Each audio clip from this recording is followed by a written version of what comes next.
দিন শুভেন্দু অধিকারী রক্ষা কবচ নেবে চেয়েছিল, এবার আর রক্ষা কবচ নেই। এবার কি হোগা, কালিয়া সেই এসেছে শুভেন্দু অধিকারী, তোমার কুত্তামি ছাড়াবে। জেড প্লাস কেন্দ্র বাহিনী ছেড়ে নিজের এলাকায় বিজেপির নেতা, এখানে কে বিজেপির নেতা, বেলডাঙ্গা কে বিজেপির নেতা, মুর্শিদাবাদ কে বিজেপির নেতা, কুচবিহার কে বিজেপির নেতা। তাহলে এই আরএসএস বিজেপি চামচা এরা দেশে দাঙ্গা লাগিয়ে মিডিয়ার কাছে ভেসে থাকে। অর্জুন সিং, দিলীপ ঘোষ, সুকান্ত মজুমদার, সজল ঘোষ, এই জানোয়ারগুলো, এই কুত্তাগুলো, এই হারামজাদাগুলোকে ভারতবর্ষের সংবিধান জানতে হবে, ভারতবর্ষের গণতন্ত্রকে জানতে হবে। অধিকারী এত বড় বীর পালোয়ান যে নিজের এলাকায় একা ঘুরতে পারে না। শুভেন্দু অধিকারী এত ভালো আদর্শবাদী, এত সনাতন ধর্মপ্রেমী যে নিজের এলাকায় জেড প্লাস কেন্দ্রীয় বাহিনী সমস্ত রকম ক্যাটাগরি সিকিউরিটি ছাড়া একা ঘুরতে পারে। আমি হোসেন গাজী চ্যালেঞ্জ করছি, আমি একা মানুষ, সারা পশ্চিমবঙ্গে সব জায়গায় যাচ্ছি, খুন, মার্ডার, ধর্ষণ, আয়লা, লাইলা, বুলবুলি, আমফান, তুফান, যেখানে দুর্ঘটনা ঘটছে যাচ্ছি। আমার কাছে কোনো জাত নেই, আমার কাছে কোনো ধর্ম নেই, আমার কাছে কোনো দল নেই। যে যে জাতের মানুষ সে তার ধর্মের মানুষ, তার ধর্মকে সে মানবে, এটা তার গণতান্ত্রিক অধিকার, এটা সংবিধান তার অধিকার দিয়েছে। এই কুত্তাগুলো কেমন, আমি সনাতন হিন্দু ভাইদের উদ্দেশ্য বলতে চাই, যারা কদিন আগে গরু হত্যার মাংস খেয়েছে, যারা গরুর মাংস খেয়ে এই অর্জুন সিং খেয়েছে, এই আপনার সৌমিত্র খা খেয়েছে, এই শুভেন্দু অধিকারী হাজার একটা ইফতার পার্টিতে গেছে, সারা পৃথিবীর লোক দেখেছে। ইফতার পার্টিতে কলকাতায় যতগুলো উর্দু ভাষিত এলাকা গেছে প্রত্যেক জায়গায় গরুর মাংসর হালিম হয়, সে হালিম এরা খেয়েছে। সুতরাং এরা আজকের দেশ শুধু সনাতন ধর্ম বলে হিন্দু মুসলমানকে ভাগ করছে। ভারতবর্ষের গণতন্ত্রকে জানতে হবে। তারা ভুলে গেছে নাকি যে এই দেশে তারা যে দল করে রাষ্ট্রীয় জনতা পার্টি, এই রাষ্ট্রীয় জনতা পার্টি ক্ষমতায় আসার আগে 1925 সালে যখন আরএসএস তৈরি হয়, সেই আরএসএস কি ছিল? তারা ব্রিটিশদের দালালি করেছে, তারা ইংরেজদের দালালি করেছে। আমার দেশের ইজ্জত রক্ষার জন্য তাদের কোনো ভূমিকা নেই, তাদের কোনো দান নেই। দান কাদের?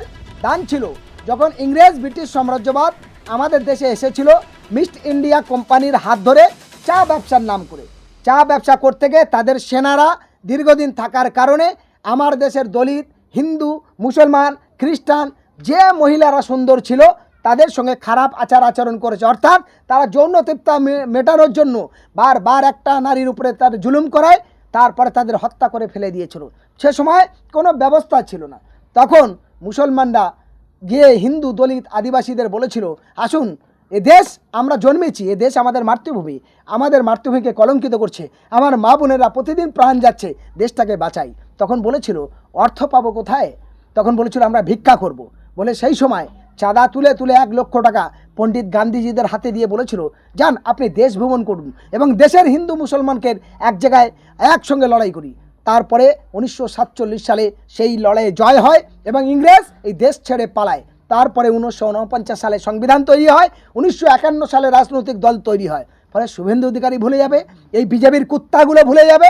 আমি একটা কথা বলতে চাই, সেদিনকে সংবিধানে বলেছে হিন্দু, মুসলিম, দলিত, আদিবাসী সবাই থাকবে, তাই আমাদের দেশ সেকুলার, আমাদের দেশ গণতান্ত্রিকভাবে যার যা খুশি খাবে, যে পুজো করবে, নামাজ পড়বে, প্রার্থনা করবে তার ব্যাপার, এটা আমাদের দেশের সংবিধানের রাইট।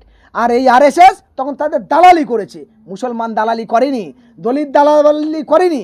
ফলে আজকে মনে রাখতে হবে, শুভেন্দু অধিকারী বড় বড় কথা বলছে, এই বাংলার যতগুলো বাঙালিরা আপনার গুজরাটে গিয়ে, উত্তরপ্রদেশে গিয়ে, হরিয়ানাতে গিয়ে, দিল্লিতে গিয়ে, আপনার মণিপুরে গিয়ে, মহারাষ্ট্রে গিয়ে প্রাণ গিয়েছে, তার জন্য কই এরা তো একবার প্রতিবাদ করেনি? এই বিজেপির এই কুত্তাগুলো কোথায় ছিল? বাঙালি মানুষরা দুমুঠো অন্যর জন্য, খাবারের জন্য যখন বাইরে গিয়ে প্রাণ যাচ্ছে, এই কুত্তাগুলো চুপচাপ কেন নীরব থাকে? বলতে পারবে?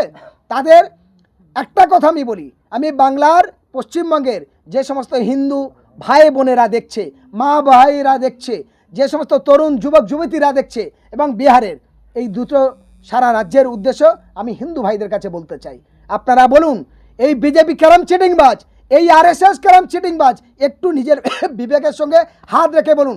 আমি হোসেন গাজী দুটো হাত বুকে নিয়ে বলছি, এরা সাম্প্রদায়িক, এরা অত্যাচারী, এরা জুলুমবাজি।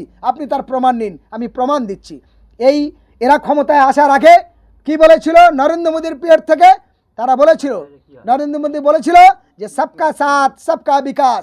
নরেন্দ্র মোদী বলেছিল বেটি বাঁচাও বেটা বাঁচাও। নরেন্দ্র মোদী বলেছিল যে কালা ধন আয়েগা। তিনি বলেছিলেন যে हर आदमी का अकाउंट में 15 लाख जाए आएगा। আপনি বলুন কোন হিন্দু ভাইয়ের অ্যাকাউন্টে 5 লাখ টাকা গেছে? আজকের এই সন্দেশখালী এত দাঙ্গা হাঙ্গা বিজেপি এত পরিকল্পনা করলেন, এতগুলো উত্তপ্ত ভাব তৈরি করলেন, একটাও হিন্দু ভাই ওখানকার মাছ ধরা অসহায় গরিব খেটে খেটে হিন্দু ভাইয়ের অ্যাকাউন্টে 5 লাখ গেছে? আজকে সাম্প্রদায়িক দাঙ্গা লাগালো এই শুভেন্দু অধিকারী অর্জুন সিংদের নেতৃত্বে মুর্শিদাবাদ বেল লাগায়, সেখানে বড় বড় কথা বলে হিন্দু মুসলে গরম করে দিল। সেখানে কোনো হিন্দু ভাই 1 লাখ পেয়েছে? আজকের বলুন কুচবিহারে লাগালো, কোন হিন্দু ভাই পেয়েছে? আজকের বলুন আপনার মহেশতলায় ঘটেছে, আবার এখানে ঘটেছে, কারা করেছে? মহেশতলায় কে? বিজেপির নেতা। এখানে কে? বিজেপির নেতা। বেলডাঙ্গায় কে? বিজেপির নেতা। মুর্শিদাবাদ কে? বিজেপির নেতা। কুচবিহারে কে? বিজেপির নেতা। ফলে এই আরএসএস বিজেপি চামচা এরা দেশে দাঙ্গা লাগিয়ে মিডিয়ার কাছে ভেসে থেকে ক্ষমতা আসতে চাইছে। আমি আরও বাংলার মানুষের উদ্দেশ্যে বলতে চাই যে বিজেপি কেমন চিটিংবাজি করছে আরও বলি। তাদের এখানে 77টা এমএলএ আছে, তাদের রাজ্যসভার সাংসদ আছে, তাদের এখানে 18 জন এমপি ছিল, তাদের কেন্দ্রীয় মন্ত্রী আছে। বলুক এই বাংলার বাঙালিদের জন্য মুসলমানের দরকার নেই। আপনি বলুন হিন্দুদের জন্য কি করেছে বাংলায়? বাংলায় শিল্প হয়েছে, বিজেপি নেতা মন্ত্রীরা করেছে। বাংলার নূতন স্কুল কলেজ হসপিটাল হয়েছে, হয়নি। বাংলার গরিব মানুষের জন্য কর্মস্থানের ব্যবস্থা হয়েছে, হয়নি। ফলে এই জানোয়ারগুলো কি করছে? এরা শেষ করে দিয়েছে বাংলাকে।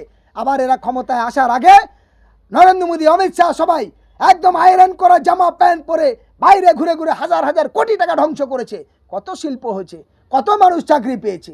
ফলে এই দালালগুলো ধ্বংসকারী অত্যাচারীদের রুখতে হবে, কারণ এদের দরকার একটাই, ক্ষমতা টিকে থাকবে। তার জন্য এতগুলো দাঙ্গা লাগিয়েছে। আমি তাই বলছি অন ক্যামেরায়, এতদিন পারবে না ওখানকার সনাতন ধর্মের হিন্দু ভাইরা তোমার আচারের মতো চাটনি করে খেয়ে নেবে। এই কুত্তাগুলো কেমন?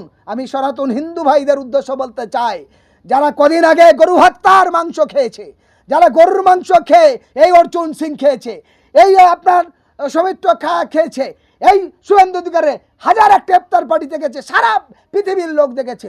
ইফতার পার্টিতে কলকাতায় যতগুলো উর্দু ভাষিত এলাকা গেছে প্রত্যেক জায়গায় গরুর মাংসর হালিম হয়, সেই হালিম এরা খেয়েছে। সুতরাং এরা আজকের গেস শুধু সনাতন ধর্ম বলে হিন্দু মুসলমানকে ভাগ করছে। মনে রাখবেন আমরা হিন্দু মুসলমান দলিত আদিবাসী একসঙ্গে একই ট্রেনে যাই, একই বাজারে বাজার করি, একই মিষ্টির দোকানে কাপড়ের দোকানে কেনাকাটি করি। আমাদের সুন্দর সম্প্রীতি আমার সংবিধান দিয়েছে, আমাদের সুন্দর ভ্রাতৃত্ববোধ এই সংবিধান দিয়েছে। আমাদের সেই ভালোবাসার সম্পর্কটা ভেঙে চুরমার করছে এই জানোয়ারগুলো। আজকের বলুন পশ্চিমবঙ্গে, ত্রিপুরায়, আপনার উত্তরপ্রদেশ, মণিপুরে একাধিক যারা বলছে বেটি বাঁচাও বেটা বাঁচাও, তারা ওই বেটিকে ধর্ষণ করছে আর এই বেটাদের প্রতিনিয়ত খুন করছে। আর কি বলছে? কালাধান আয়েগা। তারা কালাধানের নাম করে নিজের বাড়িতে টাকার পাহাড় পাওয়া যাচ্ছে বিজেপির নেতাদের, আর সুন্দরীদের বান্ধবী বান্ধব নিয়ে নাচছে। তারপরে কি? যত খুনি তারাই বিজেপির নেতা, যত উদ্বাস্তু গুন্ডা তারাই বিজেপির নেতা। আরেকটা কি বলছে? কালাধান আয়েগা। হ্যাঁ এসেছে। কোথায় এসেছে? বিজেপির নেতাদের বাড়িতে এসেছে, গরিব হিন্দু দলিত আদিবাসীদের বাড়ি নেই। আবার মনে রাখুন এরাই বলেছিল যে 15 লাখ আয়েগা, টাকাটা কার অ্যাকাউন্টে গেছে? মুকেশ আম্বানির বাড়িতে গেছে টাকা। কার গেছে? চন্দনবাবু নাউডির বাড়ি গেছে টাকা। কার বাড়ি গেছে? এই আপনার বিহারের যে প্রাক্তন মুখ্যমন্ত্রী নীতিশ কুমারের বাড়ি গেছে টাকা। ফলে আমি আপনাদের মাধ্যমে বলতে চাই বাংলার মানুষের, বিজেপির ডেট শেষ হয়ে এসেছে। বিহার নির্বাচনের পর আশা করি এই সরকার আর টিকতে পারবে না।